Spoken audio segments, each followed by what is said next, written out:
नमस्कार। मैं doctor Mohammad Aslam, orthopaedic and joint replacement surgeon, Dua अस्पताल, आज आपके समक्ष हूँ। और आज हम बात करेंगे ऑस्टियोपोरोसिस पे। ऑस्टियोपोरोसिस एक ऐसी बीमारी है जिसको हम मान के चलते हैं उम्र के साथ लोगों में हड्डियों में कमज़ोरी आती है। और हड्डियों में जो वो कमज़ोरी आती है उसकी वजह होती है, एक तो हमारे जो खान पान में चेंजेस आते हैं उसकी वजह से शरीर में कैल्शियम और विटामिन डी की कमी होने लगती है। और कैल्शियम और विटामिन डी की कमी जो होती है उससे बुज़ुर्ग लोगों के, जिनकी उम्र अक्सर 60 से ज़्यादा होती है, उनकी हड्डियां कमज़ोर होने लगती हैं और उनको बहुत ट्रिवियल से ट्रॉमा, जिसे हम कहते हैं बहुत मामूली सी चोट के साथ उनकी हड्डियां टूट जाती हैं। और उनका जब इलाज किया जाता है तो हमें दो चीज़ों का ध्यान रखना है। एक तो हमें हड्डी का इलाज करना ही करना है, जो भी फ्रैक्चर हुआ है, जो भी चोट लगी है, मगर हमें साथ में ये ध्यान रखना है कि हमें ऑस्टियोपोरोसिस को भी ट्रीट करना है, जो हड्डी में कमज़ोरी आ गई है। क्योंकि अगर हम कमज़ोरी को नहीं ट्रीट करेंगे तो वो हड्डी नहीं जोड़ने जा रही है। प्रातः यही देखा गया है अक्सर कि जवान लोगों में या बच्चों में अगर चोट लगती है तो हम ट्रीटमेंट देते हैं और वो जुड़ जाती है। वही ट्रीटमेंट बुज़ुर्ग लोगों में सेम ट्रीटमेंट दिया जाता है मगर वो ट्रीटमेंट फेल हो जाता है, उनकी हड्डी नहीं जुड़ती है। तो उसका एक मेन वजह ये होता है कि उसमें जो है उनको हड्डी की मजबूती की दवाइयाँ, जिनसे उनका ऑस्टियोपोरोसिस ठीक हो, वो सब चीज़ें बहुत ज़रूरी होती हैं और वो हमें करनी होती हैं। डॉक्टर साहब, अब यंग लोगों में भी इस तरह की दिक्कतें आने लग गई है। कभी पीठ पे पेन हो रहा है, कभी घुटनों में दर्द हो रहा है, तो यंग लोगों में इस तरह की जो दिक्कत है वो ये दिक्कतें बिल्कुल आपने सही कहा। आजकल ये देखा गया है कि यंग लोगों में इस तरीके की समस्याएं उत्पन्न होने लगी हैं। उसका एक मेन वजह है हमारे खान पान। हमारा खान पान आजकल इस तरीके का हो गया है कि हमें वो प्राकृतिक और शुद्ध चीज़ें हम नहीं मिल पा रही हैं जैसे पुराने ज़माने में हमारे बड़े लोगों को मिलती थी। अक्सर चीज़ों में कई बार मिलावट होती है, न्यूट्रिएंट की कमी होती है। और दूसरी बड़ी सबसे चीज़ जो है हमारा वे ऑफ लाइफ स्टाइल, जो हमारा रहन सहन का तरीका हो गया है, उसमें हमने प्राकृतिक चीज़ों से दूर हो गए हैं और उसकी वजह से हमारे शरीर में विटामिन डी की कमी हो गई है। विटामिन डी हम फिर सप्लीमेंट्स के रूप में हम कैल्शियम जो कैप्सूल्स होते हैं उनकी तरह लेते हैं, या हम उनके सैशे आते हैं वो लेते हैं। असल में तो हमें उन सब की ज़रूरत ही नहीं है। अगर हम अपनी दिनचर्या ठीक रहें और रोज़ हम 10 मिनट सुबह या शाम में उगते हुए सूरज की या डूबते हुए सूरज की धूप लें तो हमारे शरीर में खुद ही विटामिन डी जो होता है स्किन के नीचे प्राकृतिक तौर से बन जाता है। मगर हमने अपनी लाइफ स्टाइल इस तरीके से कर ली है कि हम एसी कमरों में रहते हैं, सनलाइट में एक्सपोजर नहीं करते हैं, धूप में जाना पसंद नहीं करते हैं। उसकी वजह से यंग लोगों में भी, और यंग तो क्या, अब आप अगर देखेंगे तो कई बार बचपन में भी, बच्चों में भी धूप में नहीं जाते, खेलते नहीं हैं, मोबाइलों में लगे रहते हैं, टीवी में, लैपटॉप में लगे रहते हैं, तो उनसे उनकी हड्डियां भी कमज़ोर होने लगी हैं। क्योंकि विटामिन डी का जो सबसे बड़ा महत्व है वो ये है, आप कितना भी कैल्शियम खाइए। लोग अक्सर सेल्फ ट्रीटमेंट में ये करने लगते हैं कि हमारी हड्डियां कमज़ोर हो रही हैं, जोड़ों में दर्द हो रही है, वो कैल्शियम लेना शुरू कर देते हैं। मगर कैल्शियम तब तक जो है आपके शरीर में अंदर नहीं जाएगा जब तक आपके शरीर में विटामिन डी पूरा नहीं है। क्योंकि आपने कैल्शियम खा लिया और आपकी आंतों में चला गया, मगर वहाँ आंतों से उसको खून में ले जाने का जो ट्रांसपोर्टर का काम है वो विटामिन डी का है। तो लोग अक्सर विटामिन डी को छोड़ देते हैं और कैल्शियम लेते रहते हैं। जो कैल्शियम उनका जाता है और शरीर में जाके ऐसे ही निकल जाता है, आंतों से पूरा निकल के बाहर आ जाता है और आपके ब्लड में नहीं जाता। तो ब्लड में जाने के लिए आपको विटामिन डी लेना बहुत ज़रूरी है।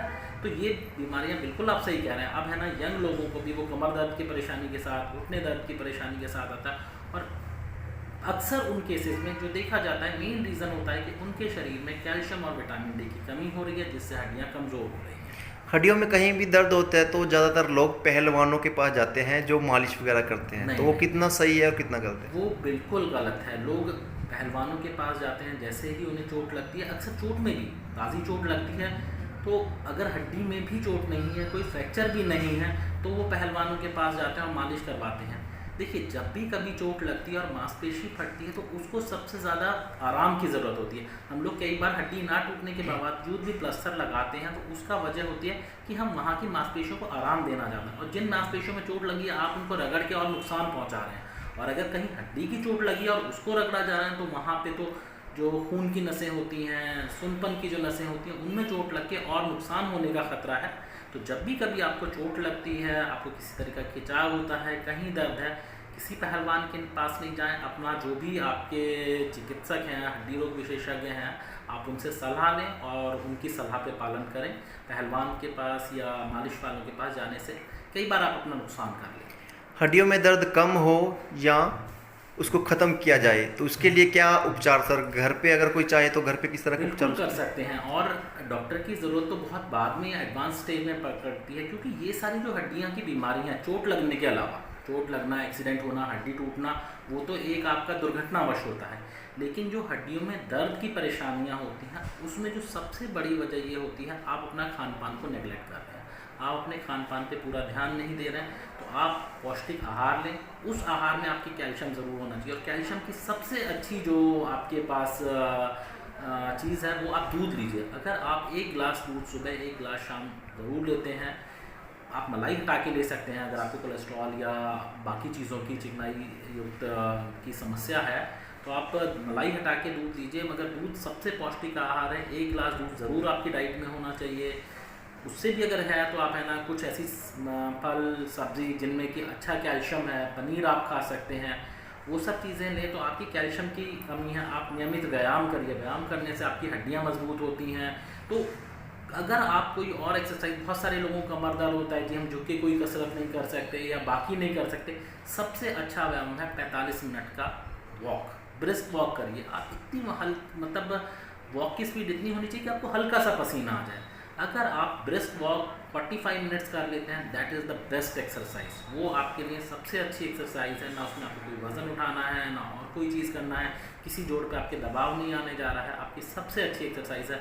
आप नियमित व्यायाम करिए, संतुलित आहार लीजिए, पौष्टिक आहार लीजिए, और सबसे ज़रूरी अपने आप को थोड़ा सा धूप में एक्सपोज करिए, थोड़ा सा जिसमें आपका चेहरा खुला हो, हाथ खुले हों, थोड़ा पैर खुले हों, सिर्फ 10 मिनट, क्योंकि आपको अल्ट्रा वायलेट रेज चाहिए होती हैं, और अल्ट्रा वायलेट रेज जो होती हैं सबसे ज़्यादा सूर्योदय के टाइम और सूर्यास्त के टाइम, और हम उस चीज़ को मिस कर देते हैं। वरना सूर्योदय अगर हम जल्दी उठ के थोड़ा सा धूप में जाएं, शाम में जब हम फ्री हैं थोड़ा सा घर से बाहर निकलें, धूप में जाएं, तो हमारे शरीर में कभी ज़िंदगी में विटामिन डी की कमी आ ही नहीं सकती। और विटामिन डी अगर आपके में प्रचुर मात्रा में है आपके शरीर में, तो आप जब कोई भी खाना खा रहे हैं, क्योंकि हर चीज़ में कैल्शियम है, सिर्फ विटामिन कैल्शियम की टैबलेट में या दूध में ही नहीं है। आप रोटी खाते हैं, सब्जी, दाल, चावल, हर चीज़ में थोड़ा थोड़ा कैल्शियम है। अगर विटामिन डी आपके शरीर में है तो कैल्शियम आपके शरीर में खुद उसको एब्जॉर्ब कर लेगा, आप किसी सप्लीमेंट की। तो अगर आप अपना संतुलित आहार रखते हैं, एक्सरसाइज करते हैं, धूप में जाते हैं, तो आप इन सब छोटे मोटे जो दर्द हो जाते हैं, कमर में दर्द हो गया, हड्डियों में दर्द, क्योंकि वो हड्डी की कमज़ोरी होती है, हड्डियाँ कमज़ोर होने लगती हैं और उस वजह से आपके शरीर में दर्द होता है, इन सब से बचा जा सकता है। शादी के बाद महिलाओं में ज़्यादातर रीढ़ की हड्डी का दर्द ज़्यादातर रहता है सर? बिल्कुल होता है, क्योंकि उस टाइम पे महिलाएं क्या होती हैं, शादी हुई, शादी के बाद में प्रेगनेंसी होती है, तो फिर आपके शरीर में जो बच्चा बन रहा है उसमें उसको तो कैल्शियम की ज़रूरत है हड्डियों को, तो वो कहाँ से लेगा? अगर आप कैल्शियम की मात्रा संतुलित आहार में नहीं ले रहे हैं तो वो माता के हड्डियों से कैल्शियम ले लेता है। या फिर प्रसव के बाद जब आप बच्चे को दूध पिलाती है माता, उस टाइम पे कैल्शियम सप्लीमेंट लेना बहुत ज़रूरी है, क्योंकि बच्चे को, बढ़ता हुआ बच्चा, उसको कैल्शियम चाहिए अपनी हड्डी बनने के लिए, तो वो माता की हड्डियों में से कैल्शियम घुल घुल के उसके शरीर में चला जाता है। तो इसलिए बहुत ज़रूरी है प्रेगनेंसी के टाइम पे आप संतुलित आहार के साथ कैल्शियम सप्लीमेंट्स लें, विटामिन डी लें, और आप जब बच्चे को स्तनपान करा रहे हैं, जिस टाइम तक लैक्टेशन करा रहे हैं, उस टाइम तक भी बहुत ज़रूरी है कि आप कैल्शियम लें। जो बच्चे ऑपरेशन से पैदा होते हैं वो भी कारण बताया जाता है रीढ़ की हड्डी का? या नहीं, वो भ्रांति है। वो लोगों में भ्रांति है कि वो सोचते हैं कि कमर में सुई लगी थी। अक्सर जैसे ऑपरेशन से बच्चे पैदा होते हैं, कमर में इंजेक्शन लगाया जाता है, तो जब भी उनको कमर में दर्द होता है वो उस चीज़ से उसको सोचते हैं कि हमारी कमर में लगा है। ऐसा नहीं होता है। असल में वो कैल्शियम और विटामिन डी की कमी की वजह से हड्डियाँ कमज़ोर हो रही होती हैं, वरना वो बहुत पतली सुइयाँ, उसके लगाने से कभी कमर दर्द नहीं होगा।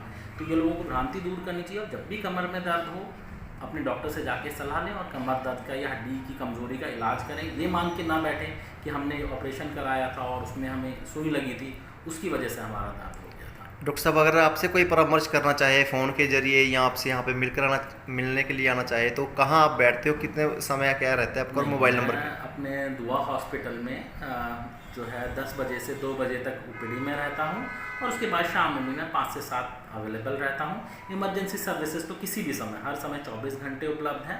तो जो भी कोई आना चाहता है, बिल्कुल आपका यहाँ स्वागत है। आइए, अपनी समस्याओं को डिस्कस करिए, उनका निदान करिए। आप बिल्कुल दुआ हॉस्पिटल में आ सकते हैं। Thank you sir. ओके जी, धन्यवाद।